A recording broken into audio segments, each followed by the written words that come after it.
24 ঘন্টার মধ্যে যদি যাদেরকে আটক করা হয়েছে ডিবি কার্যালয়ে তুলে নেওয়া হয়েছে সেটি বন্ধ করা, সেটা তাদেরকে যদি নিঃশর্ত মুক্তি না দেওয়া হয় তাহলে ডিবি কার্যালয় থেকে সামনে মানববন্ধন থেকে শুরু করে আরও কঠোরতার আন্দোলনে বাংলাদেশের নাগরিকের পক্ষ থেকে আমরা সবাই আন্দোলনে ঝাঁপিয়ে পড়ব। এটি সকলের জন্য আমি অবগত জানাচ্ছি এবং সরাসরি এখানে ডিবি কার্যালয়ের প্রতিনিধিরাও আছেন সম্ভবত, তাদেরকেও বলছি এটা না থাকার কথা নয়, তাদেরকেও বলছি এটা আপনার কর্তৃপক্ষকে জানিয়ে দেবেন।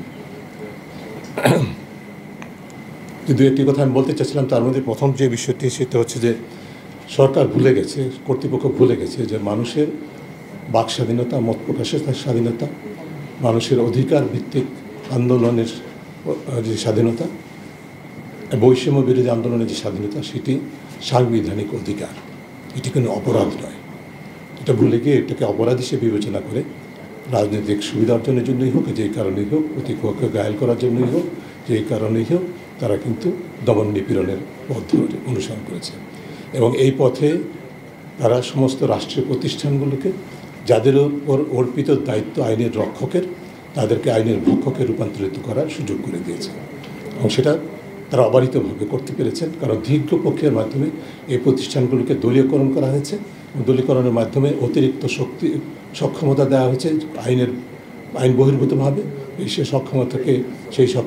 সেই ক্ষমতাকে নির্বিচারে অপব্যবহার করে মানুষের অধিকার হরণ করছে, স্বল্প মেয়াদে ভাবছে যে তারা তাদের প্রভুদের সুবিধা করে দিচ্ছেন, কিন্তু দীর্ঘমেয়াদে এটা যে বুমেরাং হয় সেটা কিন্তু তারা ভুলে গেছে। পৃথিবীর ইতিহাস বলে, বাংলাদেশের ইতিহাসও তাই বলে, এটা বুমেরাং হতে বাধ্য, সেটা তারা ভুলে যাচ্ছে। কাজে এই পথ থেকে সরে আসতে হবে, আমরা সেই দাবি আবারও জোরালোভাবে উল্লেখ করতে চাই। দ্বিতীয় যে বিষয়টি বলতে চাই, সরকারকে মনে রাখতে হবে যে ক্ষমতার ভিত্তি যখন জনবিচ্ছিন্ন একটা অবস্থানে চলে যায়, যেই অবস্থা তারা তৈরি করেছিল এখন এই দেশের, আমরা সবাই বলেছি ইতিমধ্যে, প্রতিটি মানুষ বিক্ষুব্ধ, প্রতিটি মানুষ শঙ্কিত, প্রতিটি মানুষ নিরাপত্তাহীনতায় ভুগছে। ডিবি বলছে আমাদের শিক্ষার্থী কোঅর্ডিনেটরদেরকে, সমন্বয়কদেরকে নিরাপত্তা দেওয়ার জন্য তাদের ডিবি কার্যালয়ে নিয়ে যাওয়া হয়েছে। এটা কত অবৈধ, অসাংবিধানিক সেটি ইতিমধ্যে বলা হয়েছে। এটা আদালতে আজকে গতকাল বক্তব্য এসেছে, আদালতে আজকে হয়তো আমরা একটা রায় পাবো, সেদিকে আমি যাচ্ছি না। আমি যদি ডিবি কার্যালয়, ডিবি কর্তৃপক্ষের কথাই ধরে নেই, এদেশের এখন প্রতিটি নাগরিক নিরাপত্তাহীনতায় ভুগছে, তাহলে আপনি কি সারা দেশটাকে ডিবি কার্যালয়ে রূপান্তর করেন? রাষ্ট্রকে একটা নজরদারি ভিত্তিক রাষ্ট্রে রূপান্তর করে তুলেছেন, যেটি হওয়ার কথা ছিল না। স্বাধীনতার চেতনাবোধ কিন্তু ছিল না। সেই অবস্থা সৃষ্টির জন্য যারা দায়ী তাদেরকে অবশ্যই জবাব দিতে জানতে হবে।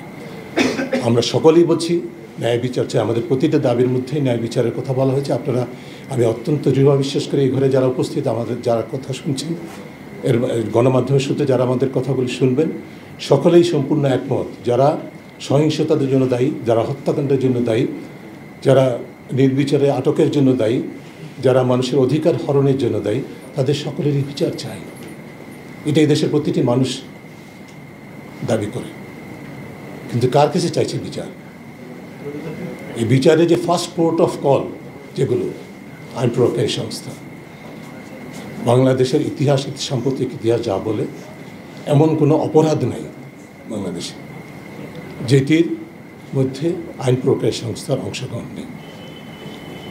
রাস্তাঘাটে, পথে ঘাটে, কার্যালয়ে, প্রতিষ্ঠানের ভিতরে ঘুষ লেনদেনের থেকে শুরু করে, ঘুষ আদায় থেকে শুরু করে, পুকুরচুরি থেকে শুরু করে, দুর্নীতি, অনিয়ম, ক্ষমতার ব্যবহার থেকে শুরু করে, মানুষের অধিকার হরণ, অপরাধীর পাশে দাঁড়ানো, অপরাধের শিকার যারা তাদেরকে অতিরিক্ত নিরাপত্তাহীনতার মধ্যে ঠেলে দেওয়া থেকে শুরু করে সরাসরি প্রত্যক্ষভাবে খুনের সাথে জড়িত আইন প্রয়োগকারী সংস্থা বাংলাদেশে।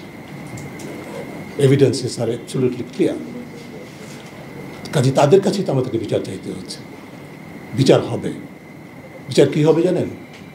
বিচার হবে, কদিন পরে শুনবো যে একটা তালিকা বের হবে, প্রকাশিত হবে, অমুক অমুক কর্মকর্তাকে পুরস্কৃত করা হয়েছে, এবং ব্রেকেট হবে শিক্ষার্থী আন্দোলন দমনের, সাফল্যের সাথে দমনের কারণে শুদ্ধাচার পুরস্কার দেওয়া হবে, যেরকম প্রাক্তন র্যাব প্রধান, পুলিশ প্রধানকে দেওয়া হয়েছিল, যিনি এখন পালিয়ে গেছেন, অপরাধ স্বীকার করে পালিয়ে গেছেন। এভাবে অপরাধ স্বীকার করে পালিয়ে যাওয়ার জন্য আপনাদের সকলকে প্রস্তুত হতে হবে, নাকি আপনারা নিজেরাই দায়টা নেবেন, সেই প্রশ্ন আপনাদের কাছে।